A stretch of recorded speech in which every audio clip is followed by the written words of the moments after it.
what do you think Italy has to do to improve its credibility? Make commitments and hold them.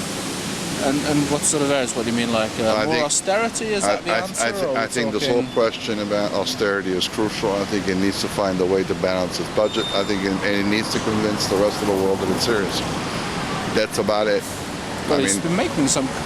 It's been making progress. I think that we need to reinforce that commitment and keep on trucking. I think in the world for the time for nebulous, unspecified, undetailed, non-detailed commitments is gone. The world won't take it.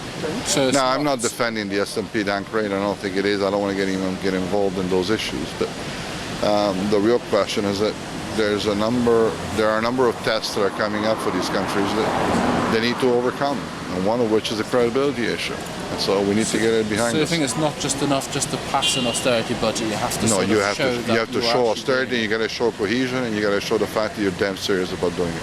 And austerity impacting growth, these cuts? By definition, if you're cutting the wrong things, yes. If you're increasing taxes that ultimately impact the consumption, you will ultimately cut off growth. If you're taking away purchasing power away from the common man who's already not in great shape, you're going to have a issue. I think if it were me doing this, and I'm not, I would take a look very much at the cost side of the equation to try and reduce the expenditure piece of it before I try to impact revenues. That doesn't mean that you wouldn't do both at some point in time, but I think the cost side is going to take priority.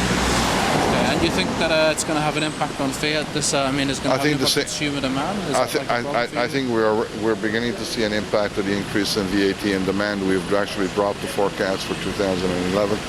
I think would ultimately impact 2012 volumes. What are you looking for 2011? You said you dropped the forecast. What is that? I think the number is going to be a bit below 1,800,000, which will put us at about 1,750,000, 760 for the year. That's what across the group? No, that's the market. That's the Italian market alone. And I think we're seeing the market come off by at least 100,000 vehicles, pre-introduction of the tax for now. Okay, and what, across the whole group? I mean, obviously it's not just Italy having these problems. You've got Greece, you've got Spain. I agree, but our presence in Greece is relatively small. Spain is having a drastic impact. But I think compensating for that is the fact that the rest of Europe is doing relatively well. So like the north? The northern, Germany, central northern France. Portions of Europe are doing well. So I don't think we'll make it. It's something I said, yeah. Okay. And what about, the talks with Chrysler? Is that what you? I was told you're heading off to Detroit. Yeah, I go back and forth all the time. Yeah. Are you hopefully getting a deal with the union there? Or I'm always hopeful, but I think we need to get a deal with the union. It's not up. The question is when and how. Is it better than the GM deal, do you think? Or? No, I don't think it's a question of better. I think we need a deal. We need to find a way to govern the relationship with our shop floor for the next 4 years. This is important.